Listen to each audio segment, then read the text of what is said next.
Hello and welcome to this on-demand session from Artlogic Connect, which took place in September 2025. We're so glad you're here. This year's conference welcomed over 4,200 people from across the globe, making Connect one of the largest online gatherings in the art world, a space where our community shared ideas, explored new perspectives, and imagined what's next for the market, a positive, opportunity-filled future. Artlogic is proud to host Connect as part of our mission to support the arts community and help every corner of the art ecosystem thrive. We're delighted to share this session with you so you can revisit the insights, the conversations shaping today's art world, all at your own pace. Thank you for joining us, and let's get started.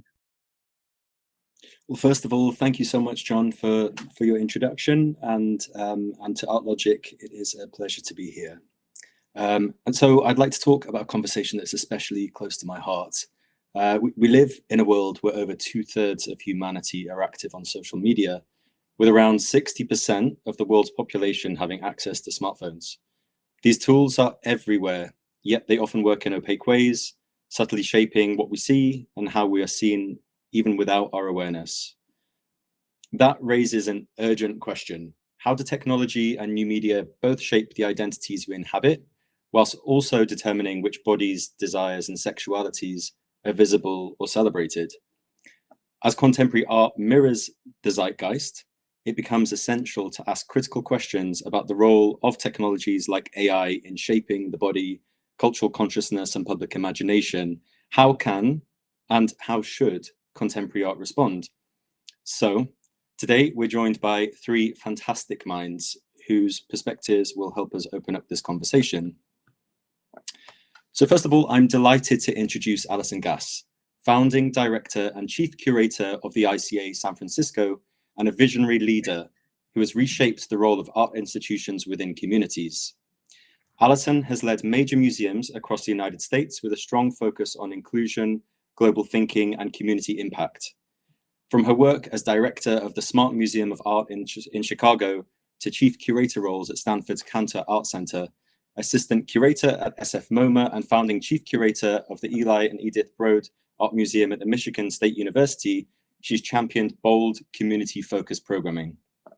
Now, as the founding director of ICA San Francisco, Ali's at the forefront of reimagining what a contemporary art museum can be, free to the public, deeply integrated with its neighborhood, and pushing the boundaries of exhibition making.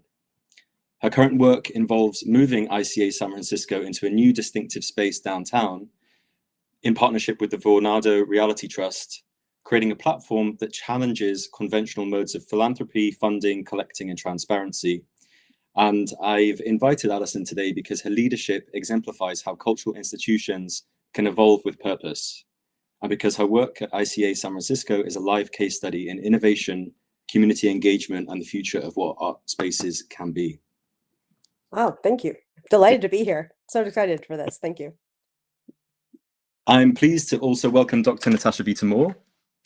Natasha is a visionary whose career has been deeply rooted in exploring how emerging technologies like AI, nanomedicine, and longevity science can reshape the human experience. In 1983, she authored the Transhumanist Manifesto, helping to define a forward-thinking framework for how technology might expand the boundaries of what it means to be human. Since then, Dr. Vita-Moore has been a pioneer in the field, with work including developing AI nanorobot body prototypes and innovating new approaches to memory preservation at the neuronal level. Her work asks bold questions about how individuals might modify, extend, and enhance their physical and cognitive capacities through technology. She's been featured in major publications, including the New York Times, Wired, and Vogue, and her creative work has been exhibited in institutions around the world, from the Louvre to the Telluride Film Festival. Today, she serves as faculty in longevity science at Geneva College and as a distinguished senior fellow at the Center for Future Mind.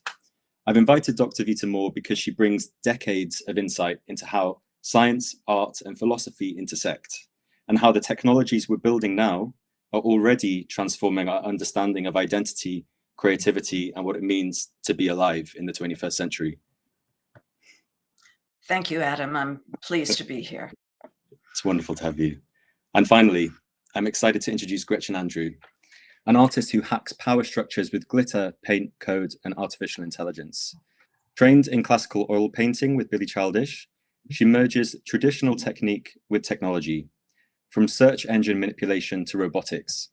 Her Facetune portraits explore how social media and filters are perpetuating AI-driven beauty standards that make us all look the same. Her work has been featured by the Tate Modern, the V&A, National Gallery X, and the Photographers Gallery in London, and is held in collection including 21C Museums Hotels and the RFC Art Collection. She's also set to join the collection of a leading New York museum with an announcement upcoming. I've invited Gretchen to this conversation because she embodies a new wave of artists who both use and interrogate technology. Her practice challenges us to reconsider who gets seen, who gets heard, and how we measure success in the digital age. Thank you, Adam. Thank you, Artlogic.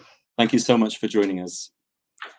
So today we have a fantastic panel with really quite brilliant minds on this topic, and I think we're going to have a really interesting conversation. So to start us off, I want to sort of frame this vast topic that I think we probably could be talking about for hours, actually, but we've got to contain this somehow into this hour session, which is our challenge of today. So I'd like to ask you all, how have you each arrived at working with AI, the body, and the art world? And how does AI force us to rethink what contemporary art means today? And so perhaps, Gretchen, I'd like to ask you that first, and maybe you can tell us a little bit about your journey into this. Yeah, absolutely. So I really began thinking about the way that the internet as a whole was going to be used to inform artificial intelligence, maybe like a decade ago. And now I'm really looking at AI as this force of homogenization, particularly with the body, the face. A lot of the images that we're seeing online, whether it's social media or on Zoom, there's a touch up my appearance algorithm, are digitally modified and altered in ways that are changing our expectations of how we're supposed to look.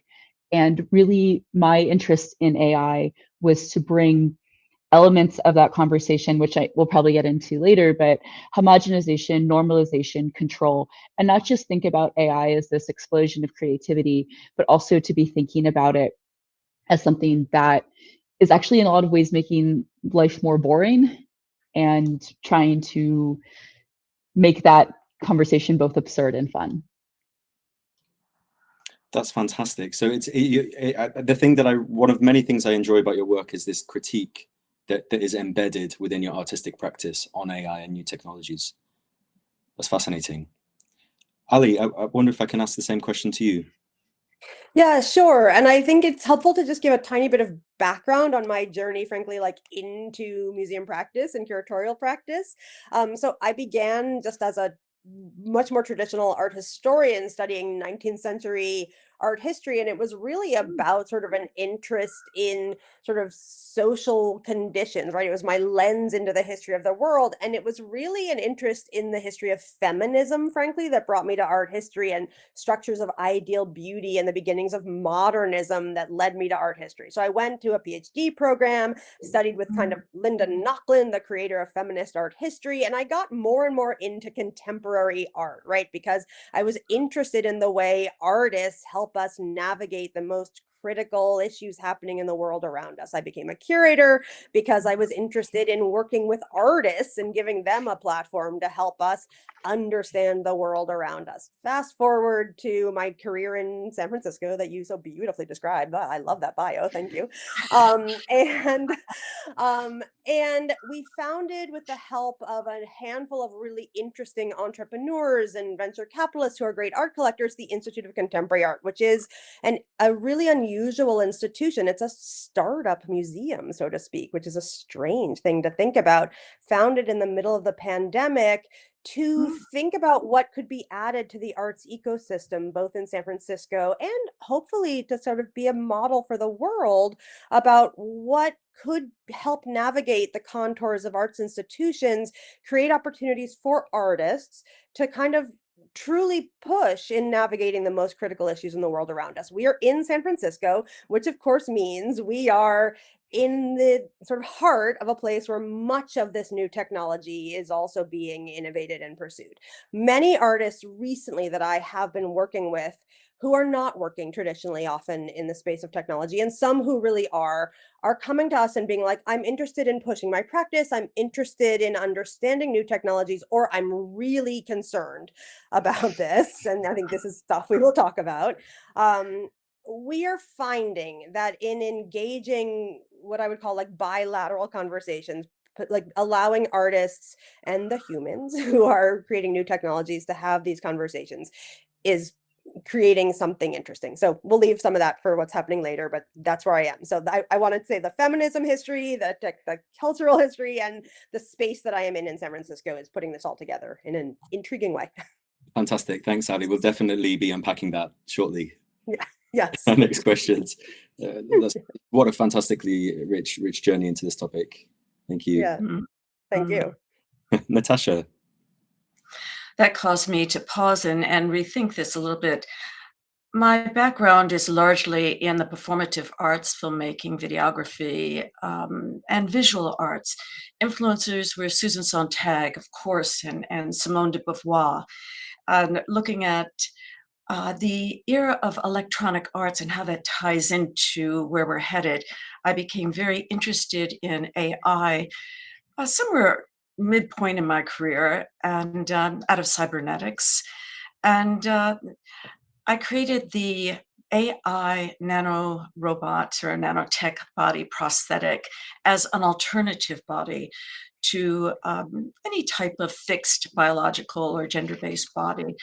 And this design includes a metabrain, an evolution of our neural network with the augmentation with AI and eventually AGI. And both move beyond fixed biology toward protecting and preserving human persons. AI compels us to rethink what contemporary art is and what it can become.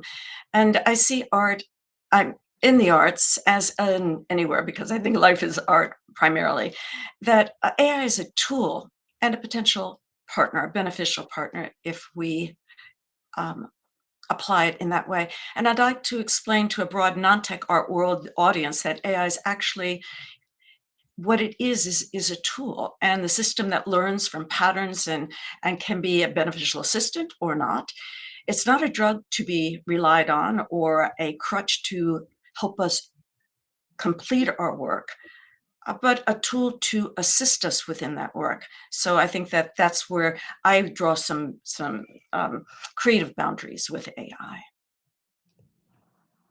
That is fantastic. Thank you, Natasha. And I think that's also really an interesting point to sort of pause on in thinking about AI as a tool, actually, as opposed to, do we want AI to serve us, or are we serving AI? Which is certainly a big question as part of this conversation. Yeah. And I think actually that leads us really nicely into talking about identity, otheredness, or maybe queering, and technology equity across society. So as I mentioned, within social media and dating apps, whose hidden AI systems rank, sort, and decide who is seen, it actively shapes visibility, desire, and validation online. And these systems amplify biases across gender, race, sexuality, class, and embodiment, rewarding certain identity expressions, whilst often sidelining non-normative expressions. So drawing on Anna-Marie Jagos's view of queerness as a political contestation of the normal, this anti-normative potential is constrained by AI-encoded ideals of attractiveness, body type, and gender performance. As platform culture across social media and dating apps becomes a new normal, what possibilities exist for contemporary art to act as a tool of queer, feminist, or decolonial practice within this new digital order? And Ali, I'd like to pass that to you. I've been thinking a lot about this, and I'm really curious to have this conversation with this group, because I've been thinking about this role in the history of the construction of ideals of normative beauty standards in general, right? Like, set AI and technological advances aside, take it back to the history of visual culture in general. There have always been biases. There have always been the construction of ideals. There have always been this standards of beauty in the history of painting, in the history of photography, and the manipulation at so before any kind of mechanical manipulation, when you're talking about painting standards, there's been the smoothing of the edges of the body, the construction of whiteness, the construction of ideals. And that has structured normative standards of impossible beauties across history. As we move through technological and mechanical innovations, there have been the structures of normative standards that contemporary art in a critical lens has consistently helped to interrogate and importantly asked us to, and important contemporary institutions have worked with artists to create platforms to help lay bare those structures of inequities in our visual culture system. AI obviously has taken that to a new place where systems of biases are perhaps more like radically and quickly and in different ways and more pervasively sort of spread across. But I just want to sort of think very carefully, and this is something I've been thinking about quite a bit. This is not a new system of visual culture in our society. So I'm going to say that and then hand it to someone else to respond. Yes. That is an excellent insight. Okay. And firmly places, you know, I think a lot of people joining our call today might be listening and learning about AI for the first time. And I think it's very interesting to note that this is not something new, but this has been something that's actually been explored theoretically for a very, very long time, and has been started to be played with, experimented with in lots of different ways. It's just now it sort of exists within a popular cultural sense within a zeitgeist. Right. And yes, and right. And more, I have 2 teenage children. It's more accessible to them, perhaps easily, although advertising has, anyway, someone else take it for a minute and then I'll think more. Natasha, might you like to follow on? Oh yes, I was, as Ali was talking, I was envisioning nude descending a staircase. Yeah, I mean, hello, whiteness has not a part of any bit of Cubism or Picasso or going back to electronic arts in the whole history. I spent most of my years studying arts with indigenous species. I mean, I was in the Amazon jungle, I was with the Navajo Indians, I was all around the world. And so my art background is very collective and symbolic, very sexual, as a matter of fact, and ritualistic. So I really love that. And thinking about nude descending a staircase. Rachel Deschamps had a really clear vision of the deconstructing the body and the rhythmic pattern of the body. It's almost like large pixels, if you want to look at it in relation to pixels. But, you know, to answer your question more ardently, algorithms are shaping our connections, to be sure. And we have replaced many of our traditional human gatekeepers, the institutions, the social standards, the politicalizations, et cetera, of what we're supposed to be and how we're supposed to look. But we use apps, and the apps are programmed to log every click, swipe, like, pause, etc. that we make. So essentially, our actions, our behaviors are building the profiles that the other apps, the dating apps or the connection apps, are using as they're learning to predict our interests. So they're prediction machines. That's what AI is. And our brain is also a prediction machine. So there's an analogy there. It's probably smart to be mindful of our digital footprint. The long and short of it is. So if we're looking about queerness and otherness and feminism, and for me, it's I've always been an outlier in this whole world for my views on human potential and the human futures, I should say. But it's the new normal is for everyone. We're all experiencing this, not just the select cultural groups. And I personally have been a target of bias and discrimination in the arts, primarily, more than any, not so much in the sciences or in the technologies or in academics, but in the arts. So I know firsthand what it's like to be on the other side of that and not to be angry about it. It's okay. I understand why, but it has to stop. I have to say that. So I'm right with you, Adam and Ali and Gretchen on this. the challenge is how to democratize possibilities rather than parroting favorite groups and political views that run the art world, in my view. And I think Ali is doing something very important in that sector. So thank you, Ali, for your work. I like that both Ali and Natasha brought up really this, what is difference in this moment, which is the internationalness of this, the scale and the speed at which these expectations are perpetuating. And it's not like we're just looking at Eastern or Western beauty standards. When we talk about beauty standards today, we're talking about something that's being implemented at scale quite quickly. And I really like, Ali, that you brought up your daughters as well. There's so much, like when I grew up, it was like looking at celebrities and you'd be like, oh, those are impossible beauty standards. But now they're actually impossible. We're constantly looking at faces and bodies That's the point. that do not exist anywhere. And that, like, so I've been working particularly with the Miss Universe contestants. These are women from all over the world. They're epitomes of beauty. They should not all have the same face. They should not all have the same body. And yet what happens with these women from, you know, Mexico and the Philippines and Korea, the algorithm takes them and has no mercy. It's not like, oh, you're pretty enough.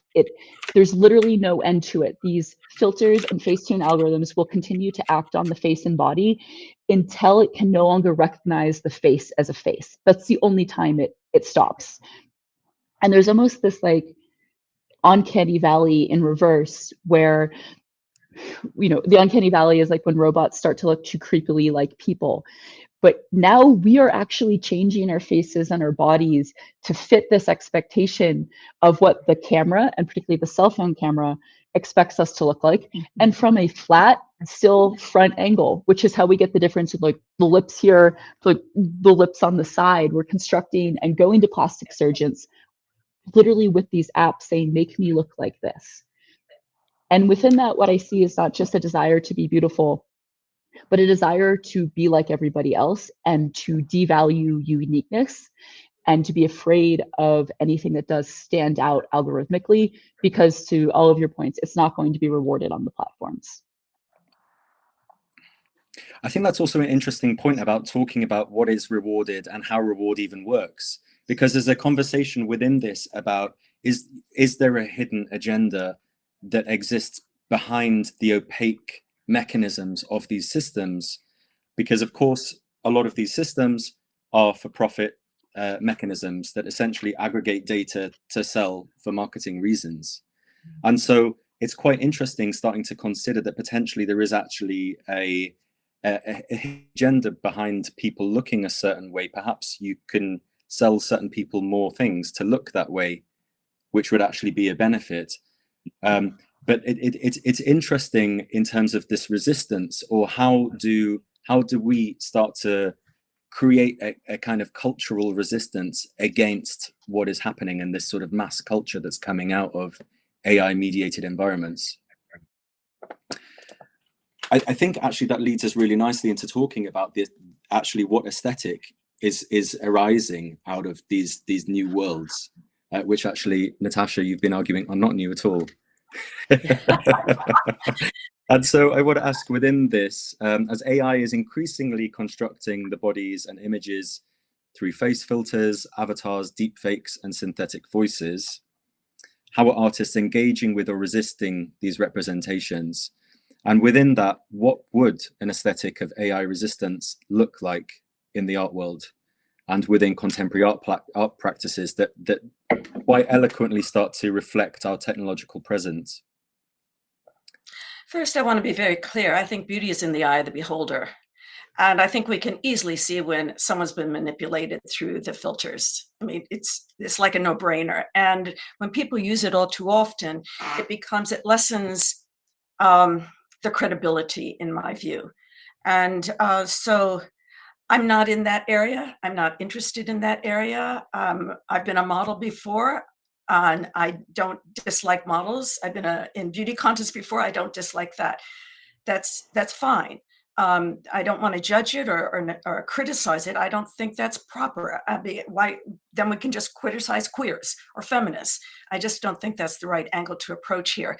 But I do think that the artists the artist's mind is our highest value. It's our creativity.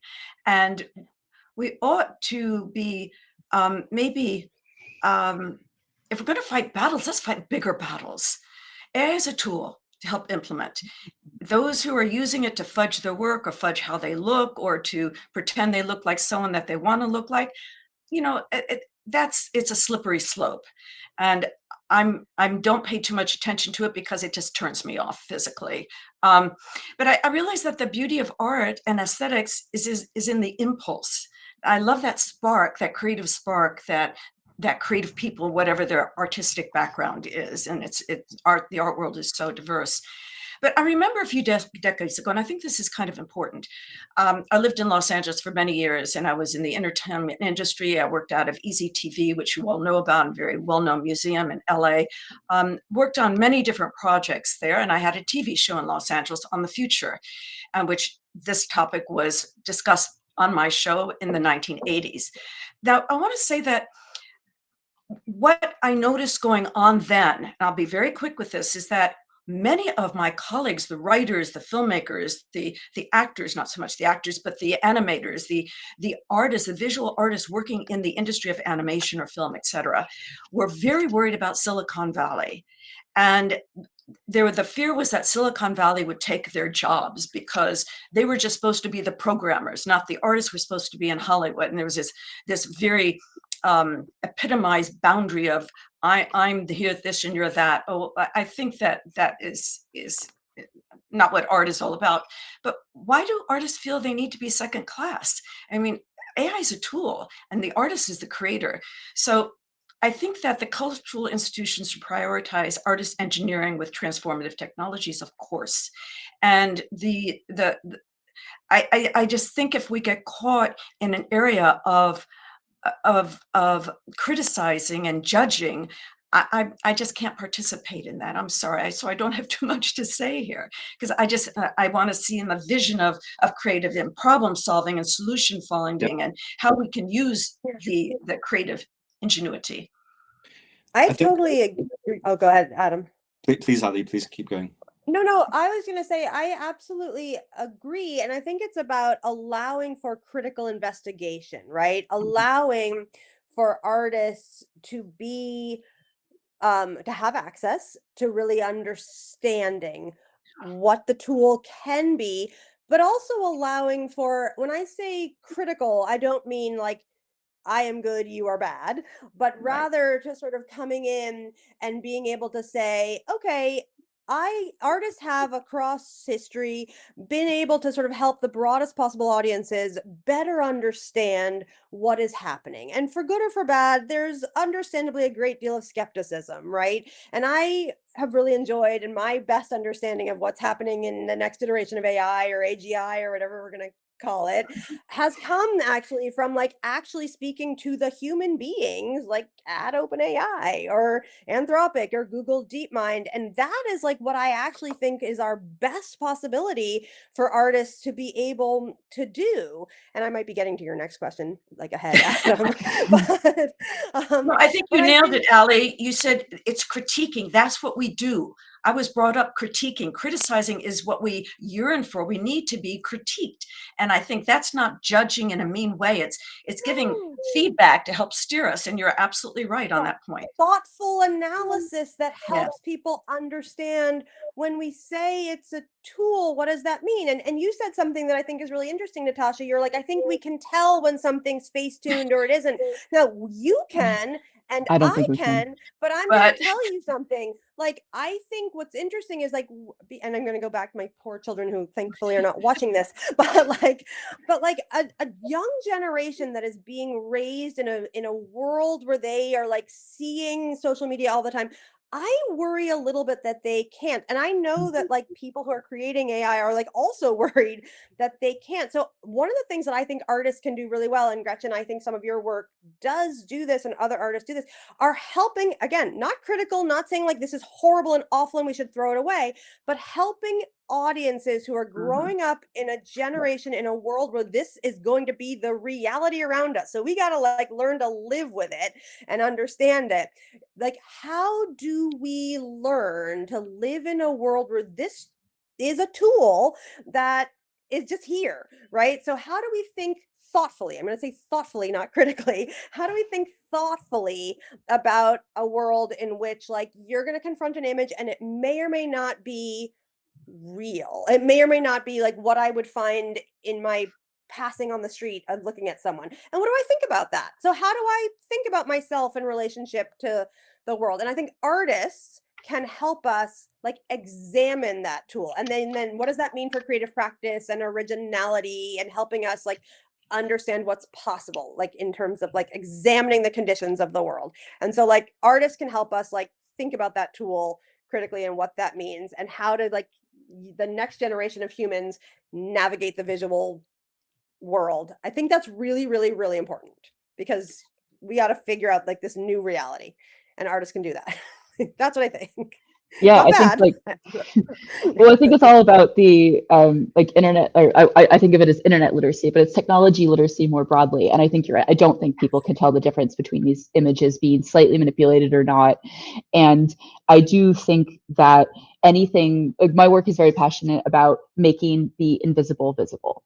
And I say to show the little scars of these social media filters, like, yeah, I've got a value judgment where I think this is going and what I think this is doing to young people in particular. But really what the portraits I'm making now is they're portraits of tension between who we are and who AI tells us we should be. And anytime we're even trying our best to represent ourselves online authentically as real people, it's not the same medium as physical reality. So it is messy. It is difficult. This isn't an easy thing to navigate, even when we're trying to be whatever definition of authentic we're using. And I think anything that we can do to cause people to stop and say, huh, that's how that works. That's how that's changing. Oh, I'm getting more likes on my social media profile, but also traditionally a portrait was about capturing a likeness. These filters systematically annihilate likeness. What does it mean when we're all the same? What becomes valuable when we're all the same? What am I afraid of that we're trying to become all the same?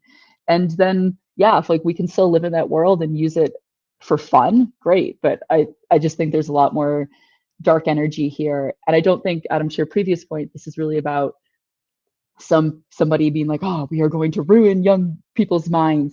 I think we can never underestimate carelessness in how technology has been created. And while we can point to some systematic forces about why we've ended up with these beauty standards or these expectations or these AIs or these algorithms, I think it was a lot of carelessness. Yeah.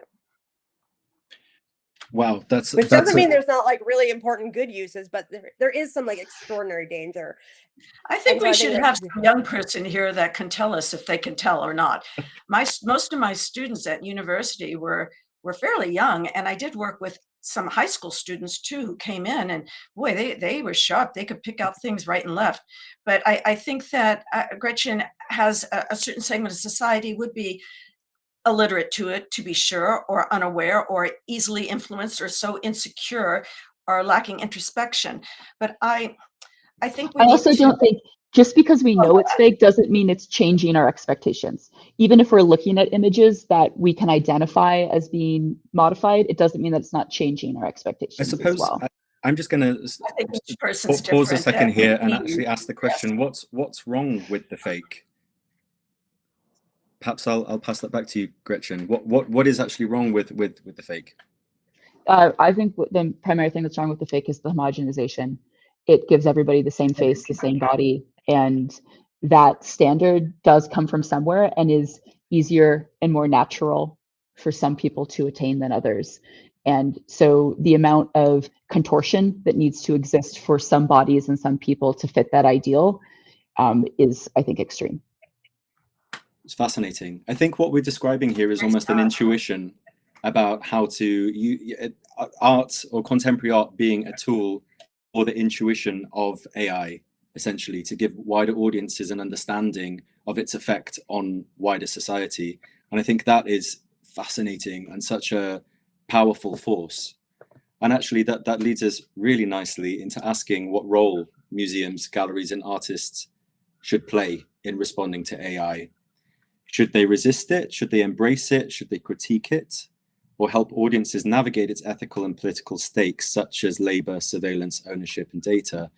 And Ali, I'd specifically like to ask you here, how should institutions position themselves when in proximity to big tech? And I think it's fascinating that you are just down the road, really, from big tech. Valley, from big tech.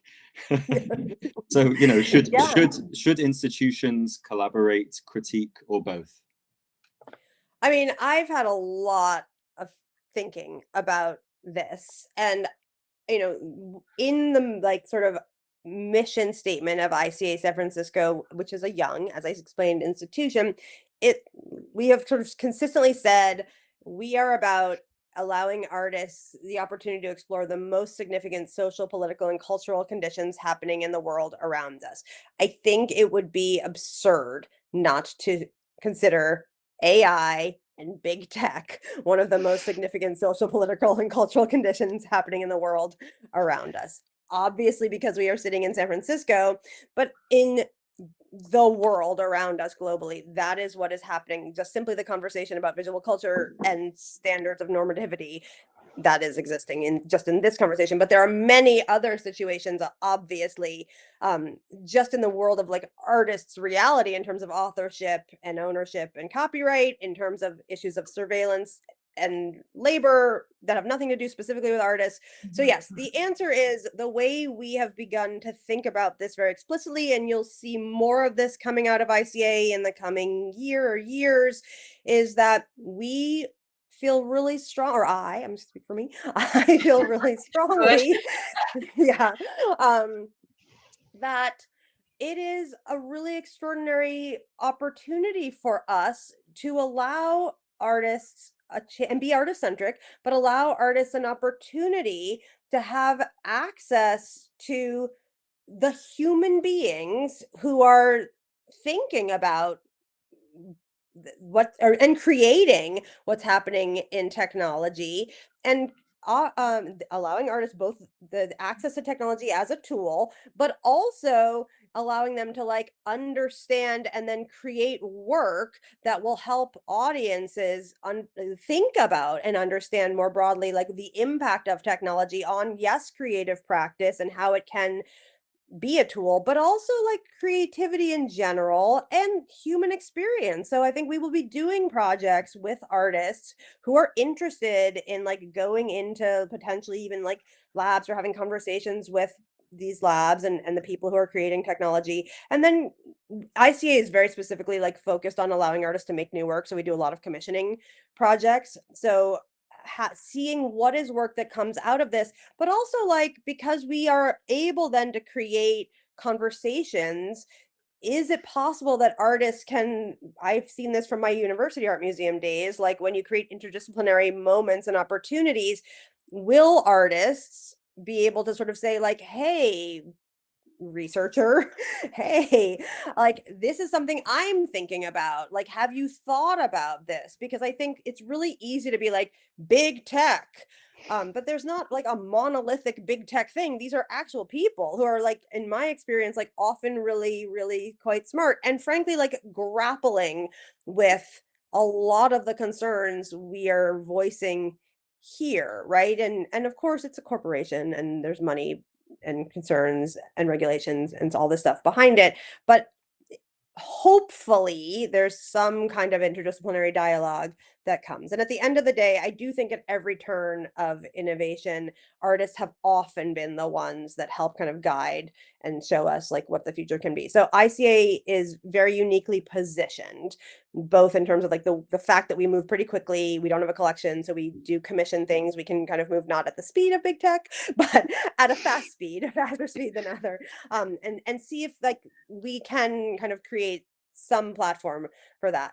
Again, with thoughtfulness, like not in any kind of like propagandistic way. That's very important to me when I have these conversations with the tech companies, that the artists have to be able to like make the work they're going to make.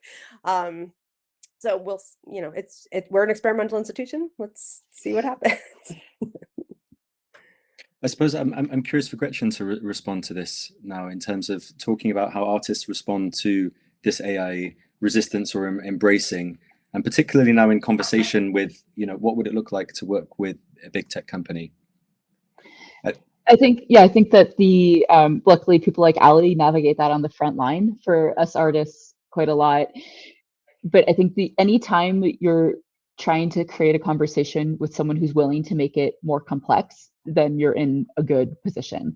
Because even in talking here about critique and criticism, I think a lot of what's happened in our dialogue culture is wanting to make large judgments about things instead of to actually see more of the complexities. And that, like, sometimes I think we can find that willingness at a human level. I think at an institutional level, it's a bit more difficult, like company wise. Like, I think you're right. Like, these people collectively, in my experience, don't see themselves as powerful as they are.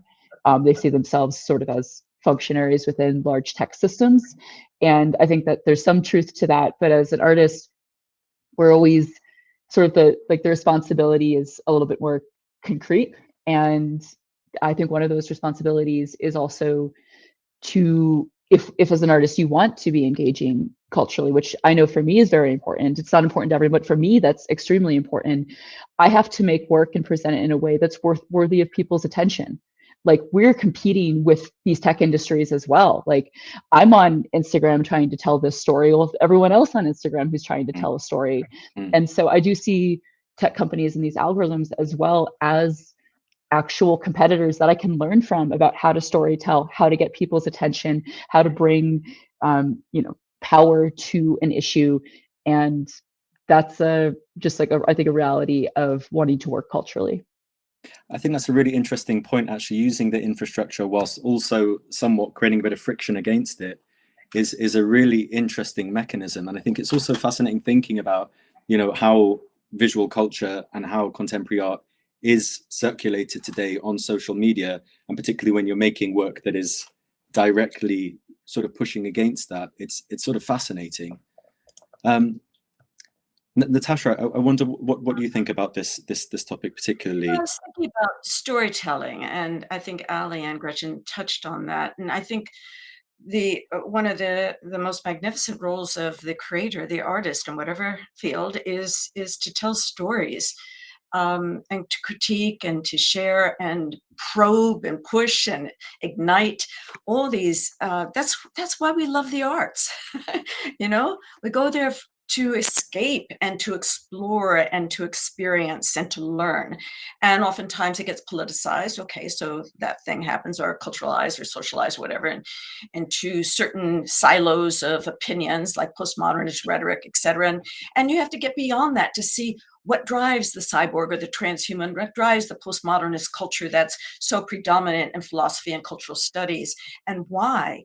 And then I think about, if people are using AI to look like everyone else, I mean, what a waste of time. It's just, I think, life is precious, and it just mind boggles me. Yeah, anyway, I don't want to get off on that tangent, but I think that one of my favorite storytellers, who I wish was still here today, in every one of his techniques and modalities, methodologies in the arts, was Bill Viola.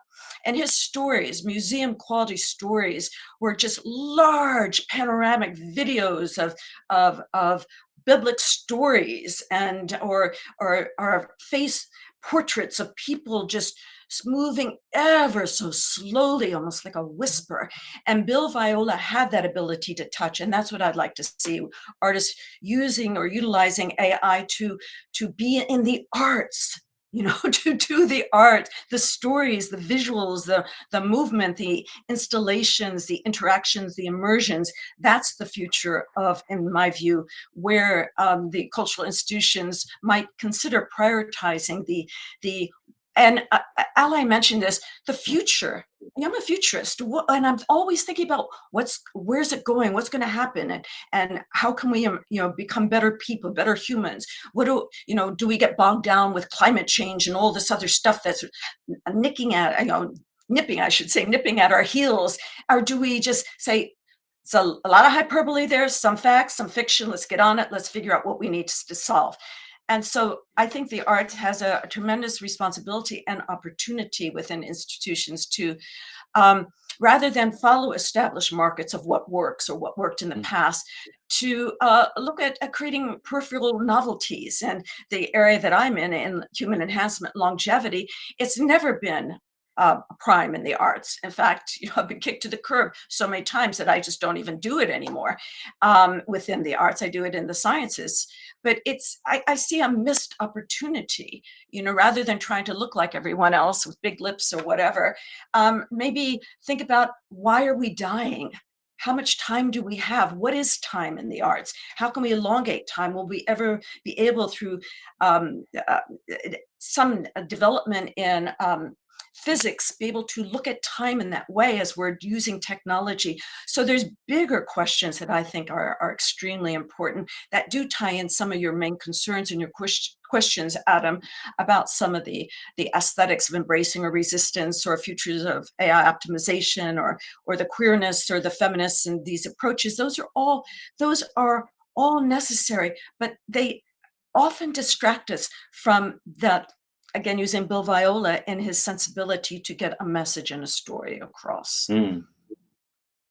I think what I'm hearing here is the power actually of contemporary art in terms of storytelling and reimagining what our futures could be, and what sort of future we actually want to occupy, which I also hear is about generating this open conversation with wider publics, because there's all sorts of different ways that this technology could go.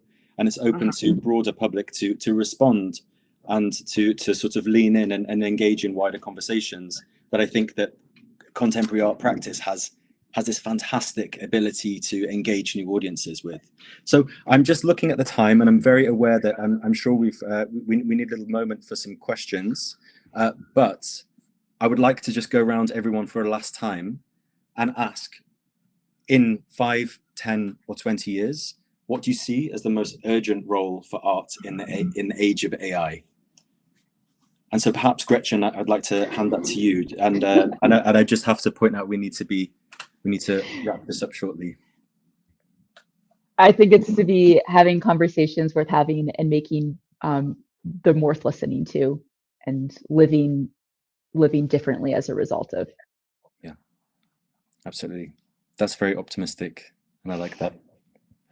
Well, Natasha's here. She's really making me think more about the future. I was very aware in answering that question that I'm very much not. So that's why I was laughing that you put this to me first. Like, it's happening. That future was just happened, and now the next. Okay, I mean, it's.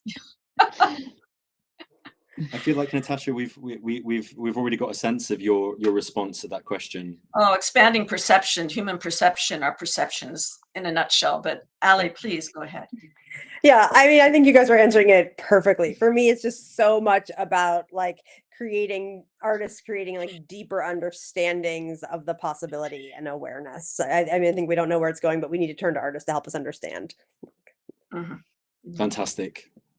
Okay, well, thank you so much to all three of you. That has been the most fantastically rich conversation. I'm so grateful for your candor and your attention to these questions. And I think this is a really exciting conversation. I think this might just be the beginning of many more to come. I'm excited to open this conversation up to the audience and see if there's any questions. Wonderful. What a fascinating conversation. I'm going to jump in because we are short on time. I'll jump into the first question, which is, do any of you want to offer thoughts or opinions on AI scraping work by living artists to support and encourage emerging artistic tools? I would encourage to look at what the Artist Rights Society in New York is particularly saying and doing about this. I think all of us could have an opinion on that, but I also think there are world experts on that. And yeah, go ahead, Natasha. Yeah. Oh, I was going to say the Beneficial AGI Summit is in Istanbul, Turkey, in the end of October. I'll be keynoting it and looking at the creative interpretations of where narrow AI and generative AI to deep learned LLMs to what are the various stages in the advancement of AI and creatives. So I think that's really important. It'll be online as well as in Istanbul. Great. Everybody can sign up for the next conference. From Fiona, do you think the AI trend is fueled by the growth of social media? It's harder to be confident in your appearance when the whole world now has the power and enjoys exercising it to trash you online. The globalization of standards is reflective of the globalization of social reach. Yes, it's definitely an international problem. And I do also think that there's the opportunity to like sort of have a anti or countercultural momentum around it. And that's part of what I try and do with my social media is find people who want to come together to celebrate how crooked our noses are. The other thing I would just say is like I think that's the place where AI is like lives in the most popular understanding of what AI is, but obviously like AI inhabits like almost every facet of our world too. Yes, it But does. it's social media is like the most popular place that it exists. I'm I think also social aware. media is very dangerous. Yeah, very dangerous. Very dangerous. People feel the need. It's almost like everyone's become a Karen. Remember Karen during the, I don't like that it's given a woman's name, and poor Karen who was born with the name Karen. But during COVID, people would start yelling at each other out of just, and they felt they were entitled to yell at each other. Now I think that people feel they have the right, the freedom of speech to point a finger and be so hateful. And I'm deeply saddened by it, deeply. My consciousness is burdened by it. The whole thing is appalling. And I was hoping that we become wiser, better humans. And I look forward to some kind of solution. I hope it can come out of the arts world where it's not okay. It's not okay to point fingers and make fun of people, whether you're skinny or fat, ugly or beautiful. It doesn't matter. Smart or stupid. It's absolutely an importance to humanity. That's all I'm And going to say. and you can't win. It doesn't matter how good or bad your photo looks. No. Like if you have enough followers, you're going to get people who are commenting and have a Oh, different opinion. You Oh, can't I win. mean, yeah. Who gave people the right to do that? I don't know when this slipped in, and we're seeing it everywhere. So much. It rips at my core of my being. It does. Anyway, so let's change the subject, please. I'll start crying. Move 'cause on it's so to upsetting. the final question because we are coming up to time. Do you believe, this is from JP, sorry, do you believe AI will create new artistic movements in the same way that photography and video once did, or will it mainly amplify existing artistic languages? New Ali, I'm movement. sure. Ali, go I'm ahead. sure it will. Every innovation and possibility, and I think Natasha and many other people talk about AI as a tool. Yes, of course, we don't know what we will find, but every creative innovation has done, will do. So my guess and speculation is that yes, we'll find all kinds of new innovations with all technological innovations in contemporary art. So yes. Great. Well, I think that's a perfect place to end it. We are on the edge of new frontiers, it seems. Thank you so much for Natasha, Ali, and Gretchen for your time, and Adam for moderating today's session. If you do have time, please join us in an hour. Our final session of Connect, which is Has Art Pricing Gotten Out of Hand? Will be led by Naomi Ray, Yes. the editor of Artlogic News. No. We've already got an opinion on that one. So join us in My an hour. prices are so cheap. Are you kidding me? And thank you for joining us. Thank you. Thank you so much, Thank John. you guys so everybody. much. Thank you, Artlogic. Bye.